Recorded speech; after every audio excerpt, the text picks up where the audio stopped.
Hi guys! Welcome to Mommy Granny's vlog. For today's vlog of Mommy Granny, I'm going to cook our lunch. With matching posing pa si Mommy Granny. Ayan guys, magluto lang naman akong adobong atay with oyster sauce. Gusto ko lang i-share. Tingnan na natin kung ano yung mga ilalagay natin. Guys, meron na tayong nakalaga. Ano lang talaga, nilaga ko lang siya. Boil lang siya saglit. Meron tayong ginger. Meron tayong garlic. Meron tayong onions. And maglalagay po tayo ng atsal. And oyster sauce. Of course, salt and pepper, bechin, para mas malasa. Na natin yung ating garlic.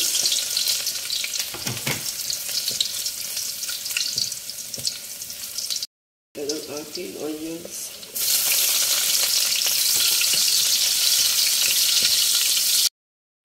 Sunod na po natin ang ating bawang. Ay, no. It's ginger. Ang daming ginger. Pero nawawala yung lansa ng atay. Kasi kahit pinakuluan natin, nandiyan pa rin yung lansa. Kailangan talaga maluto yung ginger, yung mga gaboy, para paglagay natin sa atay is cook na talaga siya. Ayan, luto na yung ginger talaga. Drop na natin yung pinakuluan natin atay.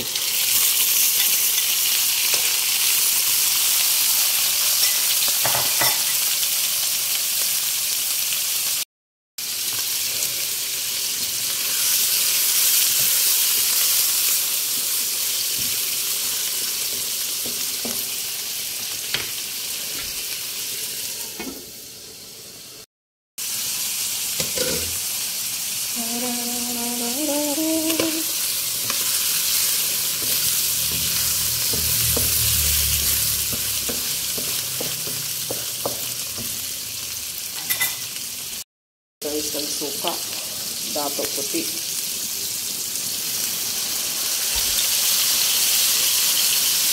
Lalagay na rin tayo ng oyster sauce. Soy sauce pa pala.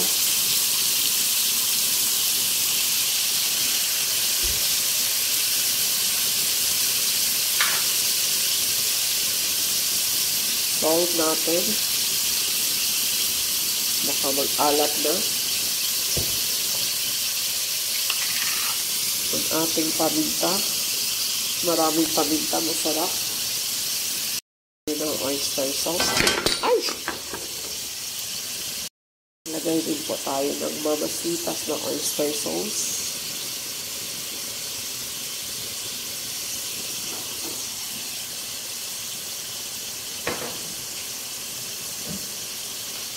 Suping natin yan.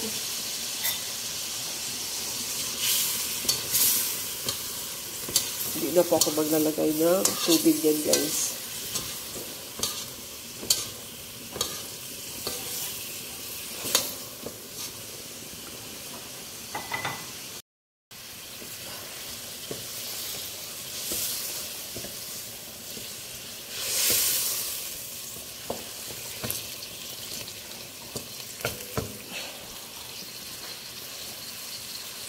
Para mas mabango.